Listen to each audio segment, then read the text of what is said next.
Good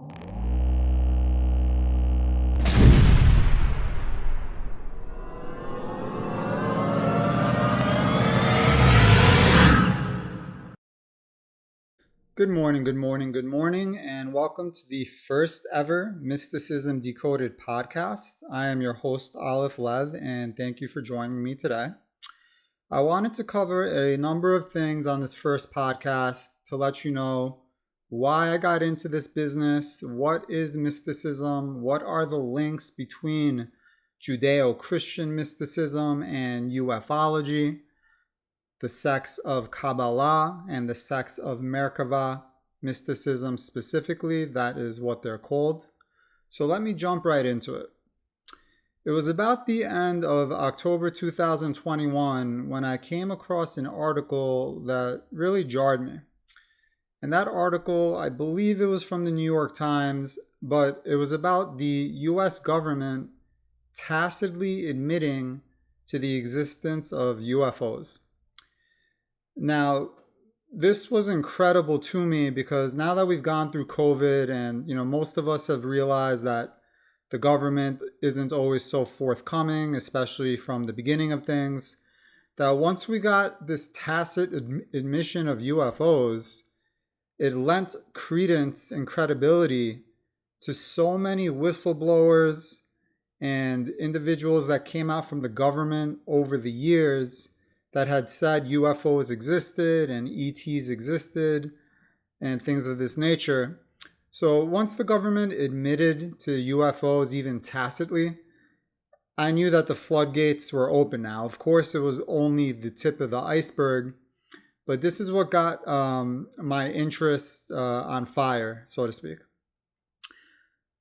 So in the very beginning, again, this was October 21 or so, even though the article actually came out in December 2020, I didn't see it till that much later. But after I had read that article, the first thing I wanted to do was to try and research the craft themselves, the nuts and bolts, to see what I can learn about the craft, what type of capabilities they had, and just try to piece together basically whistleblower testimony from over the years with what I could put together from the craft and articles going back as far as, even the 70s, 80s.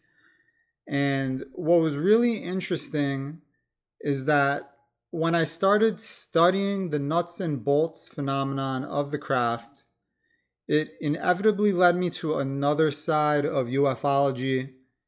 Basically, you can just call it the consciousness phenomenon, in how ETs are involved with human consciousness, what is human consciousness, the concepts of being able to separate spirit from body,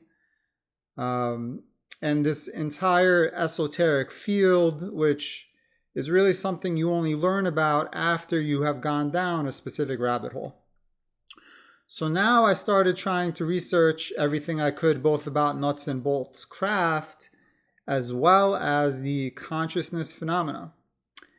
And for reasons unknown to me at the time, which of course I became much more familiar with as time went by, but all the best answers I was looking for in terms of answers to both nuts and bolts phenomenon via the craft and consciousness kept taking me back to the Jewish Torah, the Old Testament, as well as Jewish books of mysticism, specifically Kabbalah, and then the sect of mysticism that even predates Kabbalah, which is called Merkavah, or in Hebrew it's Merkavah, but in English it means chariot.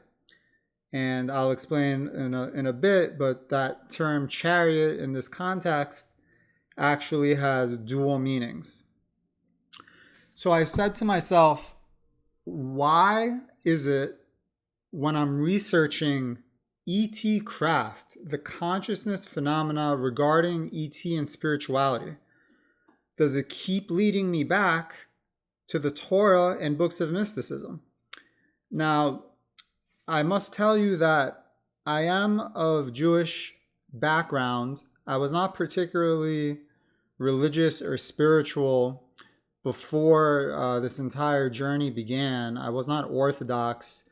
I did go to Hebrew school or yeshiva when I was younger. I do read and speak Hebrew fairly well for an American anyway, not to the point of a native Israeli, but fairly well. But whenever I went to school, believe me, none of my rabbis in yeshiva ever mentioned this idea of consciousness phenomena and ETs and craft having anything to do with the Jewish religion. So you can imagine what a shock this was to me, because I was not looking for this, yet it kept popping up. So why was this the case? So as I would learn, and as I would come to find authors like Zecharia Sitchin, Eric Van Doniken, Paul Wallace, Mauro Biglino, and the like, that there was an entire world, an entire interpretation of the Torah and books of mysticism that really 99.9% of the population does not know about. In fact, I would say that 99.9% of the population don't even know that a lot of these mysticism books exist, not just in Judeo-Christian mysticism, but other religions as well that point to the same things. And just like so many things in this world, I realize that it's suppressed. The information is suppressed. The interpretation is suppressed. The amount of evidence is absolutely enormous and outstanding, that if it were to all come out, it would just shake the core of so many people. It would rock their reality so hard. And unfortunately, we live in a world where many people just rather not know the truth. They rather not know the origins of humanity. They rather not know the truth behind the nature of reality. They rather not know the persona of what and who is the creator, this infinite energy with infinite creativity, which we will get into in this podcast as well. So again, just try to put yourself in my shoes, someone who is not Orthodox or religious or highly spiritual. They did go to yeshiva up until high school, which is about 13, 14 years old. Of course, had a bar mitzvah, is able to read and write Hebrew, but was never, ever introduced to these sorts of ideas. So I was in a complete state of shock at first. And I'm going to explain as to why this connection exists. So the next thing that I decided to do was really to put together the information that was coming forth from authors such as Zecharia Sitchin and Eric Van Doniken, as I mentioned earlier. So who is Zecharia Sitchin? Who is Eric Van Doniken? And why are they important?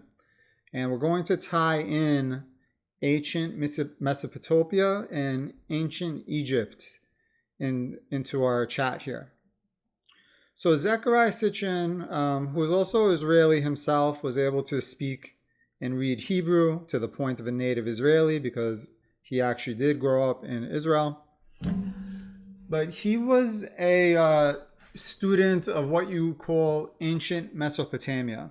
And he had a very strong interest, and he built a career on translating ancient cuneiform tablets. So these are basically clay tablets that have information etched in them, etched in stone, so they last the test of time.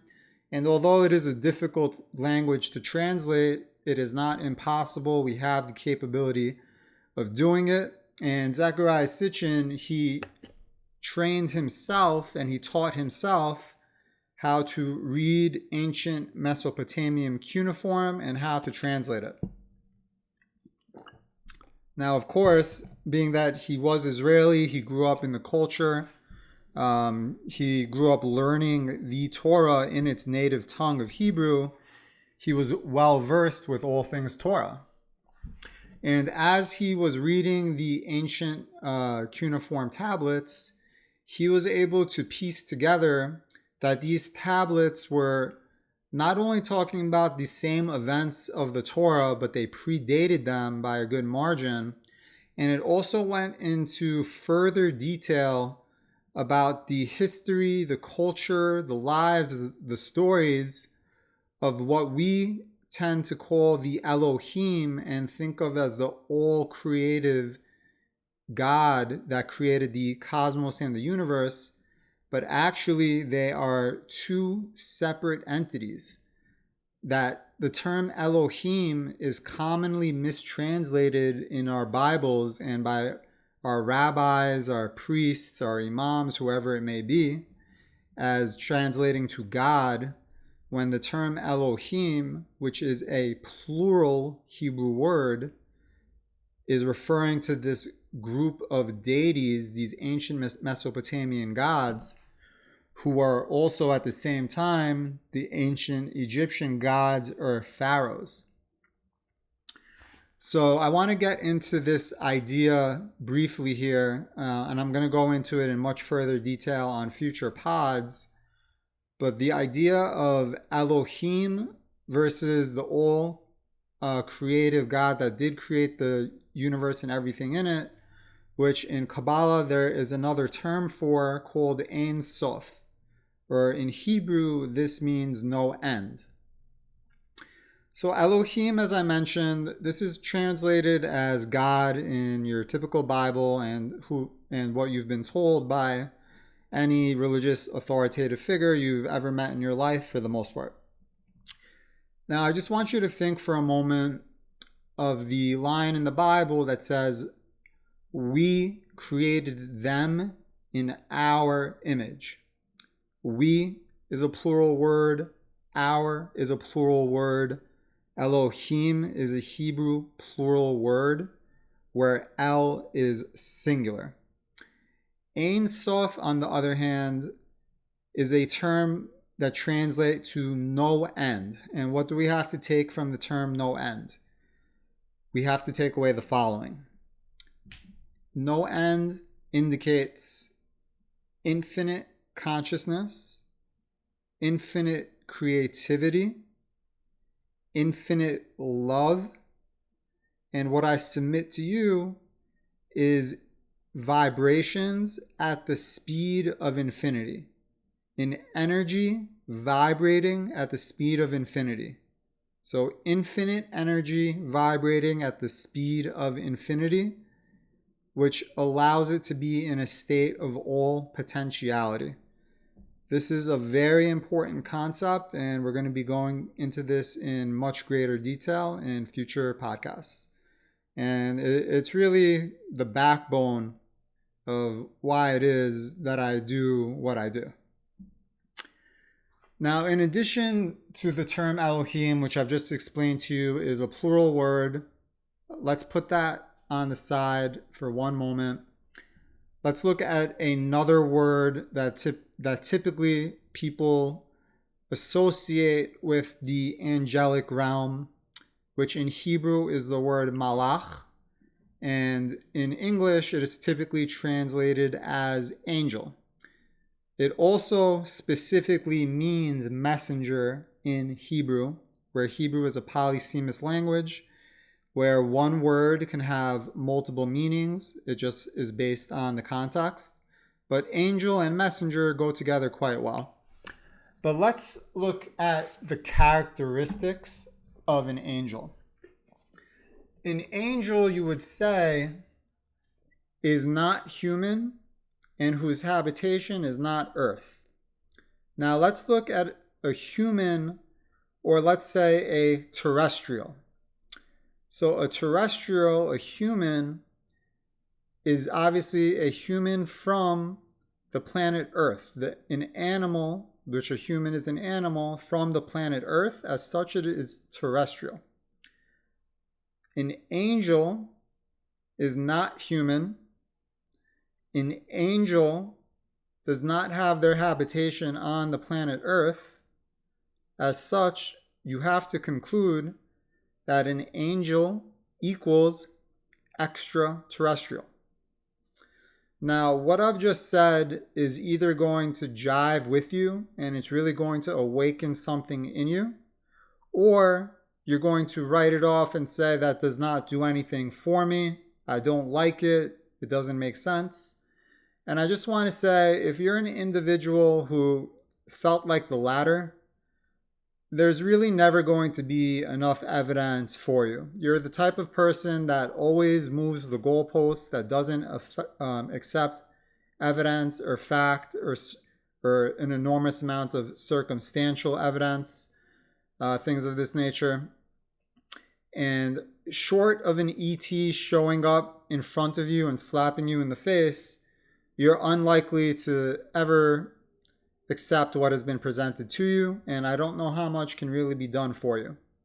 For the rest of you, that you felt that euphoria whenever I gave you that explanation where a human is terrestrial because it is an animal from the planet Earth, where an angel is not from the planet Earth and not human, as such as extraterrestrial, you're really the audience that I'm looking to cater to. You are the audience that wants to know the truth behind this reality, that wants to know the truth behind the origin of humanity, that wants to have their ancient text explained to them properly through modern technology, through UFOlogy, pop culture, things of this nature. And this is the minority that I do my work for, not for the majority that is dismissive and doesn't like to ponder complex topics or difficult ideas. But for the minority that does, I'm doing what I do for you, and I appreciate you. So, keeping in mind where the Elohim are this plural group of deities, the angels or messengers are associated with them, of course, but not at the same level. So who are the angels, or what are the angels? I submit to you that the angels represent an army, not just an equivalent of an army, but actually the army of the Elohim. And now we're going to get into who the Elohim are and what this army is to the Elohim. So if you're familiar with Zecharia Sitchin, if you're familiar with the concept of ancient astronaut theory, this is not going to be a surprise to you. But if it's the first time that you're hearing about this, of course it is going to be quite a shock and a surprise. But what Zecharia Sitchin built his career on and what he uncovered through the numerous Mesopotamian tablets is this race that is referred to as the Anunnaki. In Mesopotamian, it is referred to as Anunnaki. And if you know the Torah a little bit and you're thinking of the term Anakim, that comes to mind. Yes, they are related. The Hebrew Bible term Anakim and Anunnaki are related, where the Anakim are referring to a specific sect of Anunnaki, not all of the Anunnaki, but a specific sect of Anunnaki, related more so to the Nephilim and Rephaim. But the word is there, and it is directly related to Anunnaki. So who and what are the Anunnaki? Now, Zecharia Sitchin, he basically started writing books explaining what he found in the Mesopotamian tablets. And what these tablets describe is that there is a race of beings, and the race of beings is called the Anunnaki, from another planet within our solar system. What in modern pop culture we've come to label as this mysterious, unknown / we didn't find it yet, but we know it's there, Planet X, 10th planet. Zecharia Sitchin started writing about this in the 70s and early 80s because it was in the Mesopotamian tablets. And from this Planet X that is orbiting our sun as well, but at a rate of 3,600 of our years makes one of their years, is rather far from the planet Earth most of the time, and it has an elliptical orbit. And it's far and few between as to when we could actually see this planet from the planet Earth. So that's a little bit of side information, but the Anunnaki, their home planet is within the solar system. What I submit to you is what we've come to refer to in modern times as Planet X. Planet X is the planet of the Anunnaki, where in the ancient Mesopotamian tablets, this is referred to as the planet Nibiru, as is Zecharia Sitchin's interpretation. Now, why is it that the Anunnaki came to planet Earth on the first place, and what do they have to do with human beings? So, as the Mesopotamian tablet stated, at the home planet, Planet X, Nibiru, there was an existential threat arising with the atmosphere dwindling away. And the way that they sought to fix this issue was to infuse hella gold particles into the atmosphere, because gold particles would essentially solve the issue where it was dwindling, it would restore it, and it would be solid, thus basically saving their race and their home planet from dying out and turning into something like we see on the planet Mars now, for example. So without going into the details, and of course there are stories in the middle here from the tablets themselves, but the Anunnaki, they were able to discover that there was gold here on this planet Earth. As such, they sent different reconnaissance teams to locate the gold here, and then teams after that to basically mine the gold. And this was done by the Anunnaki themselves for quite a time period. I'm not sure. I think Zecharia Sitchin has it at somewhere along the lines of 200 to 250,000 years, where the Anunnaki, they were mining gold on the planet Earth themselves. However, this was a relatively low job. This was a back-breaking job. The Anunnaki involved in this line of work were not happy to be doing this work specifically, and as such, the teams mining the gold ended up rebelling. Now, the leadership of the Anunnaki, which we can still continue to refer to here as the Elohim, being that they had a mutiny on their hands, they sought a new resolution so that they can continue to mine the gold, but the mutiny would come to an end, and that they can get their, you can say, lack for a better word, staff back to work in the meantime while the resolution was being executed. This resolution, as crazy and sci-fi as it may sound, it shouldn't sound that crazy because we do similar things here on Earth with other animals. But the solution was to breed or create an animal to do the work. So basically a workhorse animal. And this animal that they created ended up being Homo sapiens, us as human beings. And not only that, us as their creations were created exactly in their image. So as it says in the Bible, we created them in our image, meaning we look exactly like them. So who are the Anunnaki? What do they look like?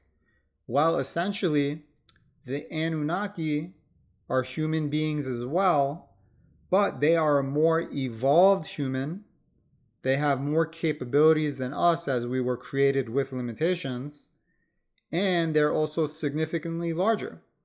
So if you're familiar with Nephilim, Rephaim, Anakim in the Bible, you know that these are the giants that are referred to in the Bible, and also the hybrids. So we have giant hybrids. As such, we can also understand that the angels were giants because they're their children with the women of earth, as it says in the Torah, that the angels, the Nephilim, they came to mate with the women of earth and have children with them, that they themselves must have been giants in order to produce giant hybrid children.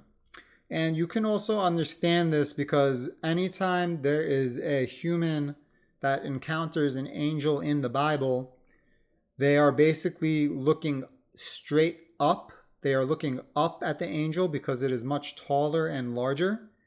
And they are basically humbled by the size, as the angels are just of an enormous capacity compared to the human, both larger, both of a higher spiritual aura of being more intelligent. And you can really get a good feeling for this in the book of Daniel, when the angel approaches Daniel. And Daniel is at first fear-stricken. He could barely speak. The angel tells him, "Be strong, Daniel. Yea, be strong." And Daniel works up the courage to speak to the angel while he looks up at him. So if you piece basically all the scripture of an angel meeting with a human, and you put together the ideology of the giants, of the hybrid children, you can also come to the conclusion that the angels must be giants. We also know from casket sizes, dimensions provided in the Torah of just giant caskets that are being built for people as high as 13, 14 feet tall or so. So you can put all these things together and you understand that they are essentially giants compared to humans. So the Anunnaki are an evolved human that we look exactly like them, except they are larger. So if you ever encounter an Anunnaki being, don't be surprised that they look exactly human, as it says in the Bible all over the place. An angel approached me that had the features of man. Not an accident. So as I stated, human beings were created to be a worker being at first by the Anunnaki to help them mine gold and to take the workload off of their own staff that were unhappy doing the work. And things really took off from there, as you might imagine. So even though we were created at first to be just a simple worker being, it was too interesting an experiment. And essentially the human race was continuously improved and evolved to be able to handle more instruction, be capable of further tasks, the entire gamut. And basically up until the point where they can even be suitable mates for one another, where a human female could be a spouse to an Anunnaki male, and vice versa. Even though you have the large size differences, there are still obviously episodes of love and procreation, which is the Nephilim, the hybrids of the angels that fell to earth and had children by the women of earth. This is right at the beginning of Genesis. So if you think it sounds like sci-fi, that's fine, but just understand that this is coming directly from the Bible. So it is written there as well. And this would be a good time to make the point that the Bible, although of course much of it is allegory, simile, metaphor, archetype, all these different things, and not everything and not every story in the Bible occurred the way you think it does. It has other meaning behind it that you're supposed to take away from it, and sometimes the event is likely to have never even have taken place. It's there just simply for this metaphor. But other parts of the Bible are much, much, much more literal and exact than you imagine. And those are the parts that you might be thinking are not events that occurred, but they're very likely the events that did occur. For example, angels coming down to earth and mating with women. Now just replace angels with Anunnaki here, and understand that the other concept of angel as a messenger what are the angels doing whenever they come to interact with humans in the Bible? They're coming to deliver a message. So they are a messenger. Like the angel Gabriel throughout the Torah is always delivering a message. But the other meaning behind angel, as I mentioned before, army, now think of the angel Michael. Anytime you hear Michael in the Torah, what is Michael doing? Michael is at war. He's at war with the Prince of Darkness. There was a 21-day difference between when Gabriel was able to come interact with Daniel from whenever he first heard Daniel's call in the first place. That's what it says in the Torah, that we heard your call, but we were not able to come for 21 days because we were delayed. There was a war in heaven between the forces of light and the forces of darkness, where the angel Michael had to come assist Gabriel in a military fashion. So keep these two ideas in mind, that the term angel represents army and it represents messenger. You have the angel Michael, who's always in battle, the military angel, and you have the angel Gabriel, who's always coming to deliver a message. So if the angels are the army, who are they the army for? So as I mentioned, the race that came to Earth to mine the gold and create humanity are the Anunnaki. And this term is written in the Mesopotamian tablets, by the way. Zecharia Sitchin didn't just make up this term, it's in the tablets. And like I said, you have Anakim in the Torah, and in other religious books from other religions, you have other similar terms, Anuna being one of them. I forget which religion that was associated with. But they're basically described as Anu something in many multiple texts from different religions.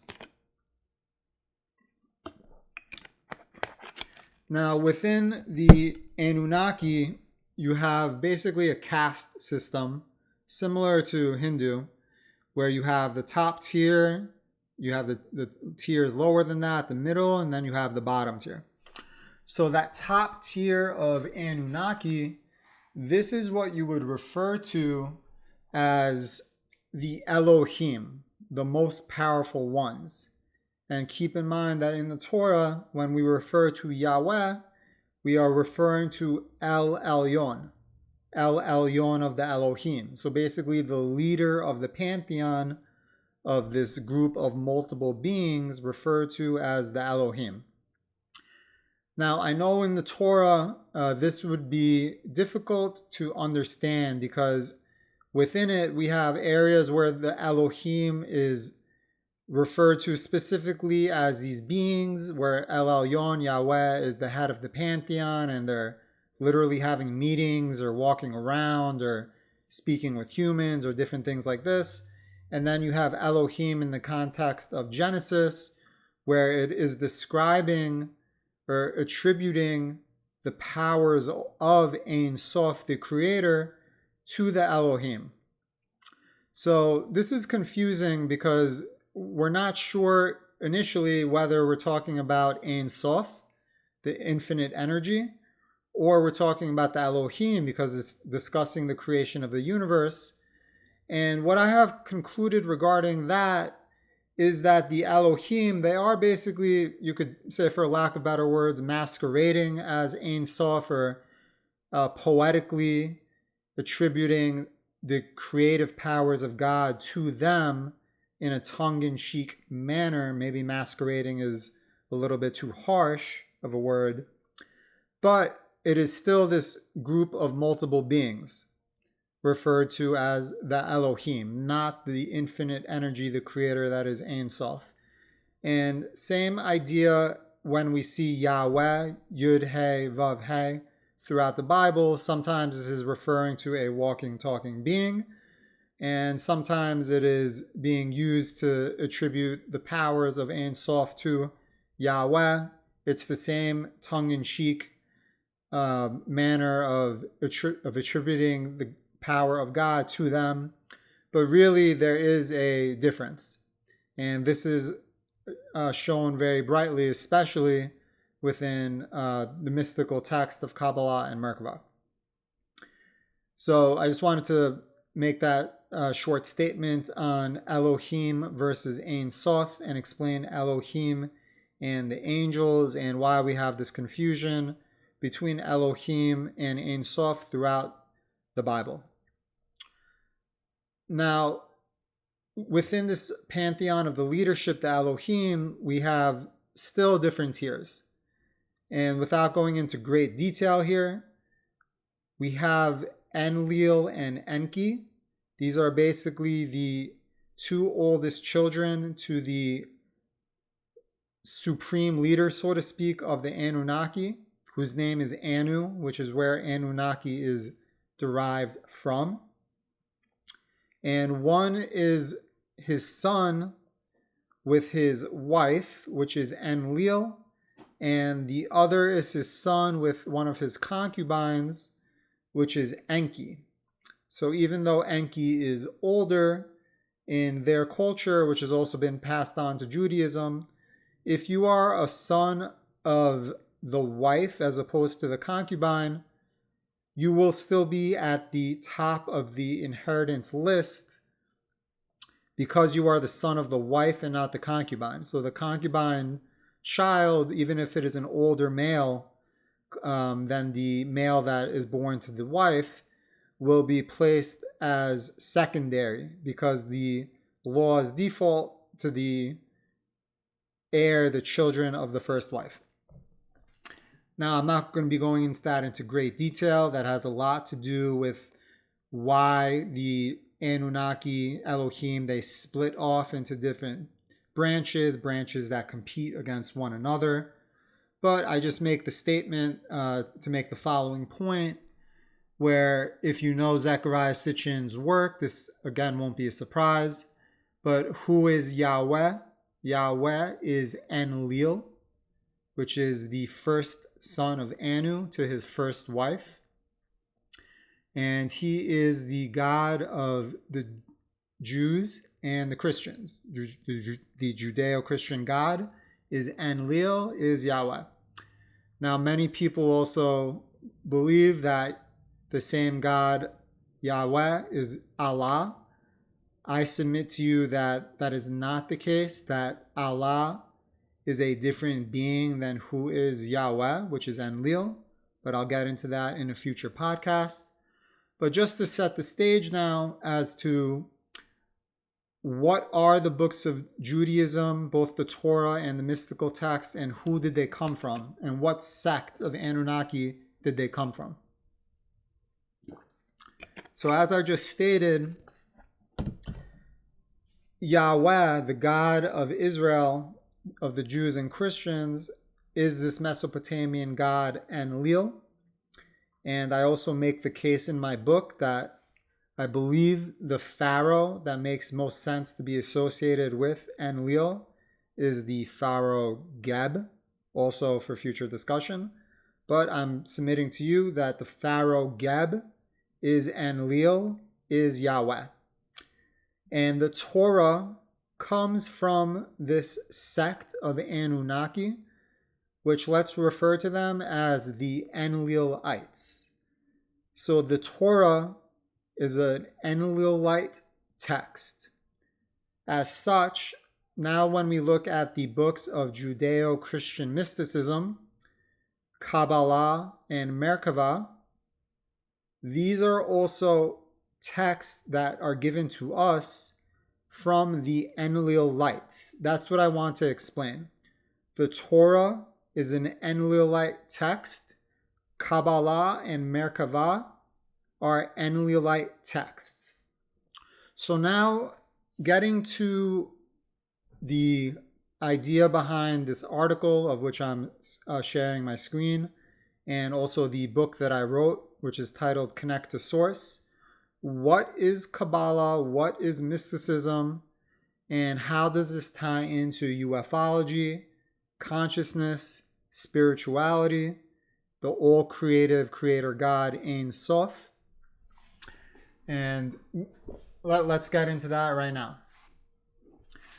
So being that I just explained the Torah and mysticism text are Enlilite texts, we understand that Enlilites are a sect of Anunnaki, and the Anunnaki are an ET race who are essentially more evolved, larger humans.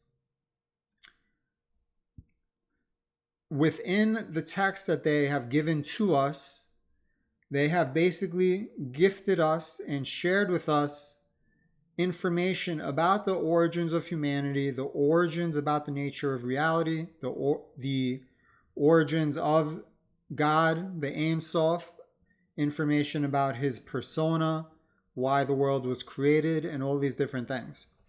Now, the thing is, in the Torah and even in the text of mysticism, but not to the same extent, it is not just said to you, here is the information that this is the case, that is the case. No.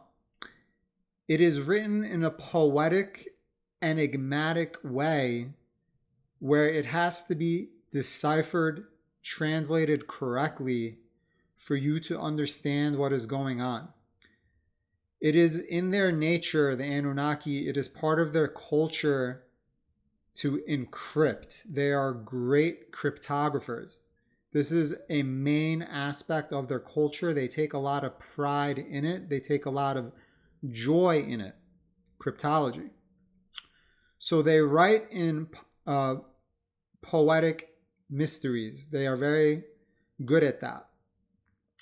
And as it is said in the Torah, I forget the exact way it goes, but it is the nature of a god to hide, and it is the nature of kings to seek them out.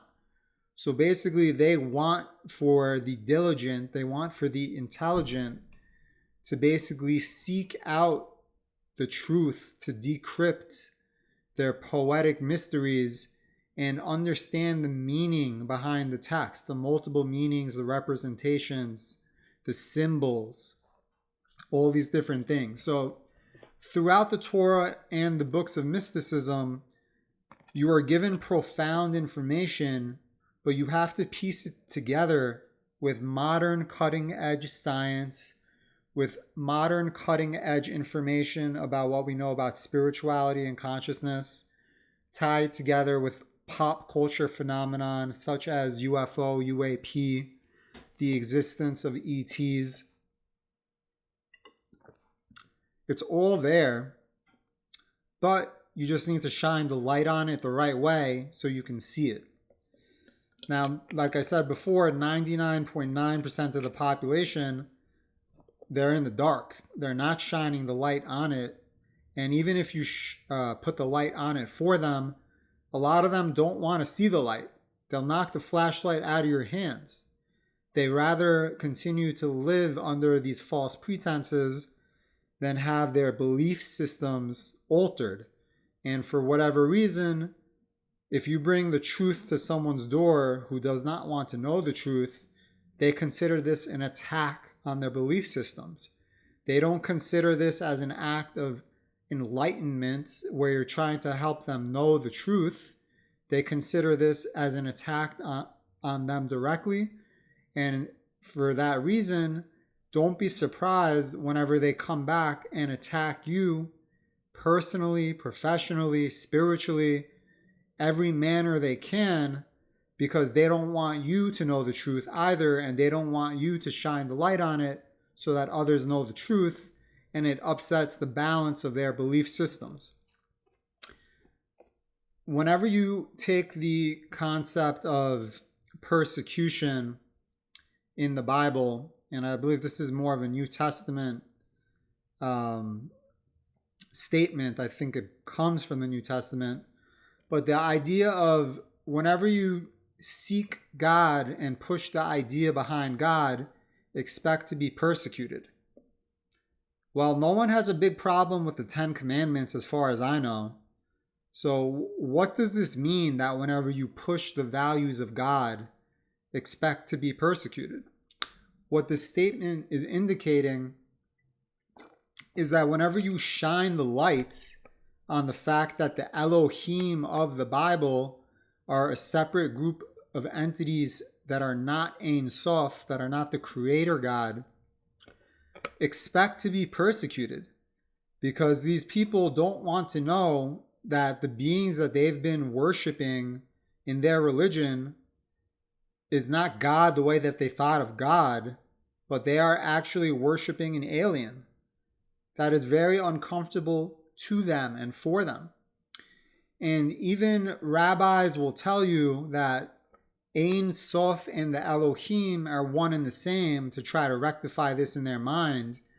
And they will try to say that people like me are the ones that are confused. But I have a message to you, my lovely rabbinical community. It is not I who is confused. It is you who are confused, that think that Ain Sof and Elohim are one and the same. They are not. And if you understand the Sefer Yetzirah, which is the first book of Kabbalah that I wrote my book about, that you can clearly differentiate and understand that Ain Sof and Elohim are not the same. And not just from the Sefer Yetzirah, but this is what Kabbalah and Merkavah clearly shows, which is why it is so controversial.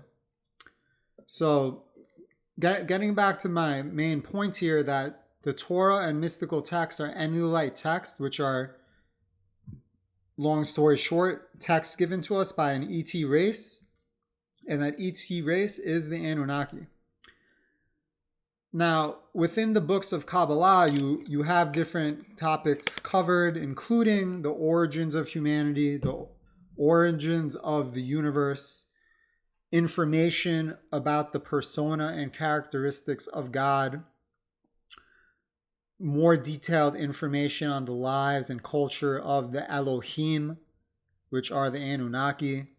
And it is really not as difficult to comprehend and decrypt as it is in the Torah, although in the Torah you can do it as well, but it's not hidden as much. And that's why if you go to a Orthodox rabbi, or you go to the head of a synagogue and you ask them if their synagogue accepts books of mysticism, 50% are going to say yes and 50% are going to say no. So why do 50% say no? They say no because they know that these mystical texts, it proves that what they believe in is false, where the Elohim and Ain Sof are one and the same. As such, they reject books of mysticism. Now, the other half that says yes, they accept it. This is because they don't know that the books of mysticism go against what they believe. And if they did, they would also reject it. So they just don't know what's in there. And that's how little is really known about these texts, even by most individuals within the quote-unquote Orthodox community or rabbinical community. Now, how does Kabbalah and UFOlogy really interact? Well, I just told you that these are, number one, books of ET texts. But number two, let's start with Merkavah, which is the sect of mysticism that predates Kabbalah. What does Merkavah mean? So in the spiritual yoga world, Merkavah, it's a term that people use to refer to their light body. So their light body is basically their spirit, and this is brought up to differentiate your spirit from your body, and the whole study of being able to separate spirit from body through deep meditation, which is a main crux of my own book and something I'm going to go into in great detail in future texts as well, or future podcasts as well. And the term Merkavah has a second meaning. The term Merkavah also translates to chariot, which I'm submitting to you is referring to the actual craft and spaceship and motherships of the Anunnaki. So Merkavah meaning chariot, specifically indicating Anunnaki craft. So in Merkavah mysticism, the stories are taking place on the Merkavah. in the craft. So that is another direct link, besides the fact that these are ET books given to us by an ET race. And now let's talk about Kabbalah. Specifically, I want to start with the first book of Kabbalah, known as the Sefer Yetzirah in Hebrew, or in English, this is referred to as the Book of Creation. The Book of Creation is the only book that has ever been attributed to be written by Abraham, the patriarch of Judaism and Christianity. The Sefer Yetzirah is a book that talks about two things primarily. Half is about the genesis and the creation of the universe, and half is about the creation of what is referred to as the golem. The golem is a mystical folklore figure to most, where it is described as a man made from clay, or better said, a soulless humanoid automaton brought forth from the ether, brought forth from the nothingness of air, of space-time. Just basically a humanoid who does not possess a soul, that is brought into this shared reality, this universal consciousness, out of nothing, out of air. So of course, this is thought of as folklore. However, I am submitting to you that the golem is not mythical, it is not folklore, it is 100% unequivocally real.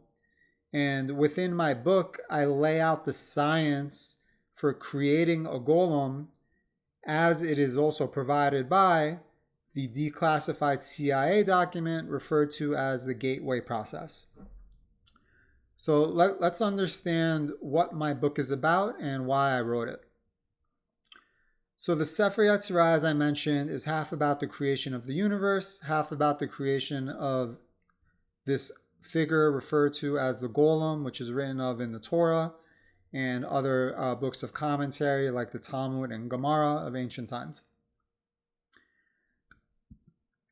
Now, besides that, there is a declassified CIA document, which is rather popular, called the Gateway Process.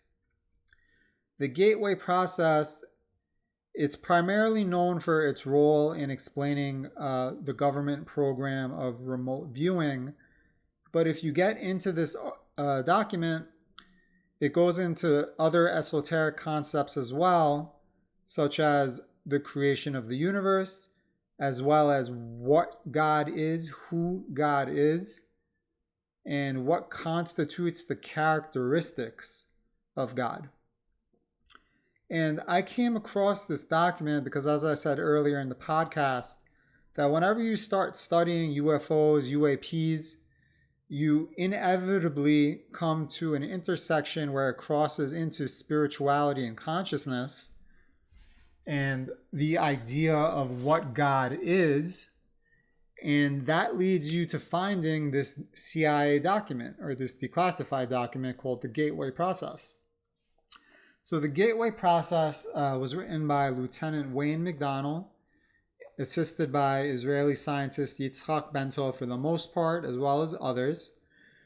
But it explains how remote viewing works, why the government needs it and uses it, and what capabilities an individual can gain by going into this deep state of meditation and separating spirit from body. And in the coming podcast, I'm going to be diving into the Gateway Process in deep detail to really explain these ideas and concepts and the science behind it.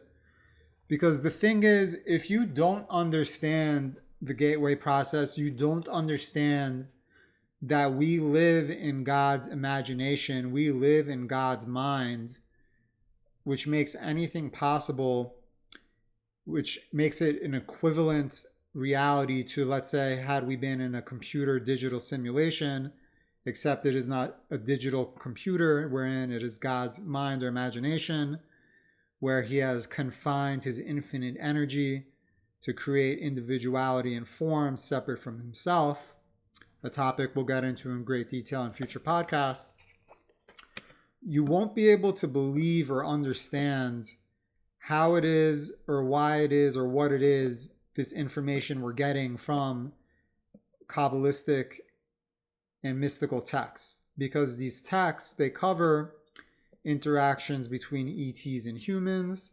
They cover the creation of the universe. They cover things like time travel, wormholes, dimensionality. So if you don't understand what the nature of reality is, that we exist in the infinite creativity of that infinite creative source known as Ain Sof, you're not going to be able to accept or believe the things that you're learning about in these Kabbalistic texts. So as I came across the declassified CIA document, I was fascinated by it. I studied it in great detail.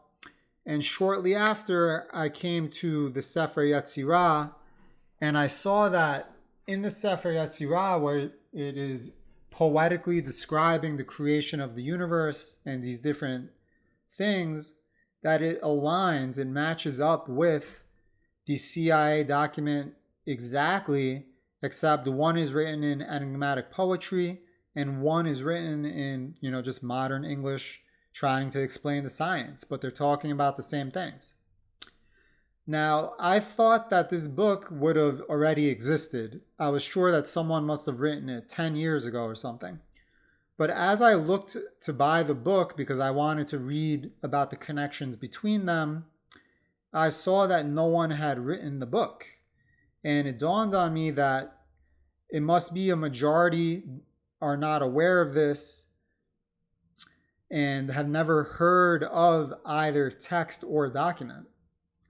So I took it upon myself to write that book and to connect the declassified CIA document, the gateway process, to the Sefer Yetzirah, the book of creation, to show that all the details being provided in the Yetzirah match the details provided in the gateway process, and not only for the creation of the universe, but that the science of the creation of the golem is also laid bare within the CIA document, specifically in the section known as patterning. So this is something I'll be explaining in great detail in coming podcasts as well.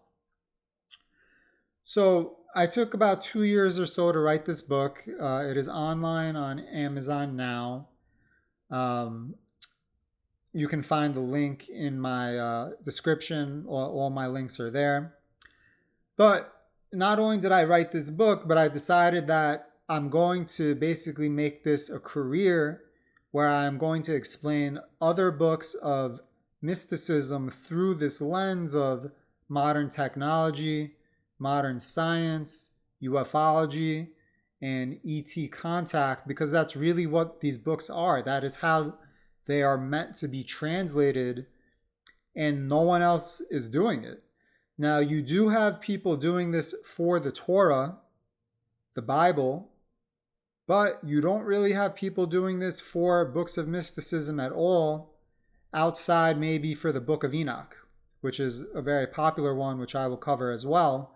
But for the most part, no one is doing what I'm intending to do.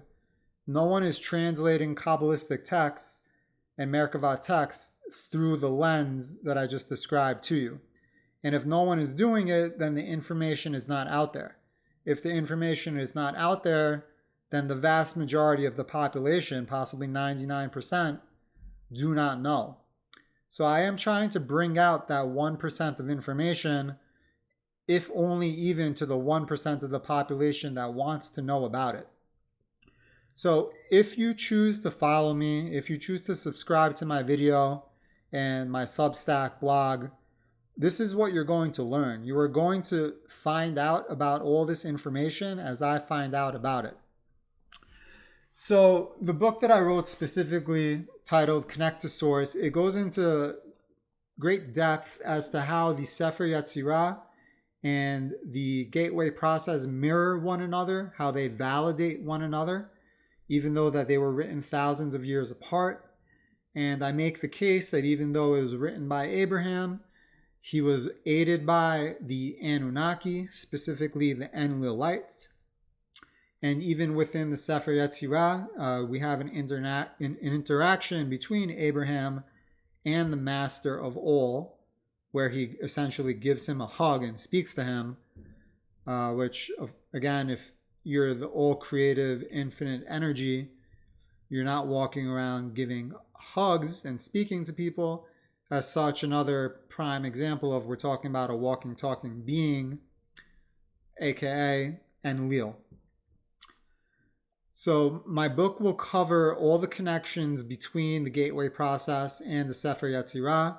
I don't cover every passage of the text. I wanted to try to keep it short and sweet and straight to the point. But in my upcoming pods, whenever I cover my book, I'll still cover the other sections as well that aren't directly related to the gateway process as much, or which may have been repetitive.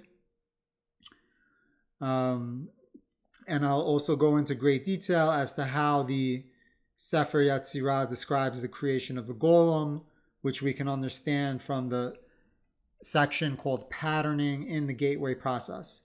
So if you're hearing this podcast in its early days, as I'm recording this in late October 2024, you are going to be one of the first people literally on the planet Earth to learn that the golem is 100% real. It is not folklore, and you're going to be learning something that has been unknown to the vast majority of the human race for the eternity of the existence of the human race. I'm not saying I am the first ever to break this science down or to know this. It was obviously known in ancient times, as you have the golem being created by multiple rabbis for different reasons. But in our time, it is vastly unknown, and it is really only known to probably the 1% of the top black operations within the government. Now, the other books of mysticism I'll get into as well after I cover my book, which is going to take some time, but I want you to stick with me. I plan on getting into things in real depth to explain passages, to explain scriptures, and connect them to the most important meanings and scientific principles and spiritual principles. So it's not going to be a channel where I just do one episode to give you an overview of a book. My podcast is going to get into the weeds. We're going to go into the language and break it down heavily. So each book will take a certain number of podcasts. But like I said, no one else is doing this. There are other channels that do cover books of mysticism with overviews.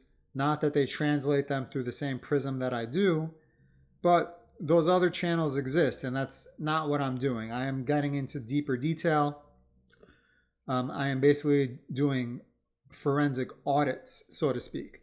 So if you want forensic audits of these mystical texts through the prism of UFOlogy, ET interaction, modern science, modern spirituality, and pop culture, that's what I'm going to provide to you. Now, in general, what I plan to do is to write Substack articles, which you can follow me as well. Substack is a blogging platform. And I will cover my Substack articles here on YouTube. So as you can see, the background of this episode has been the first Substack article I posted on what is mysticism, why does it need to be decoded, links between Kabbalah and UFOlogy. And you can get a good idea here of what those things are and why I got into this realm as well, even in a little bit more detail than what I explained to you on this podcast here verbally.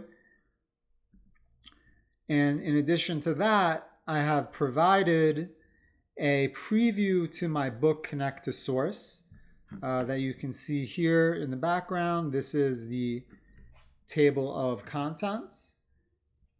And over here, we have different passages within the Sefer Yetzirah that I used as basically paragraphs or subject headings. And if this looks interesting to you, then believe me, you're going to love the content that I provide.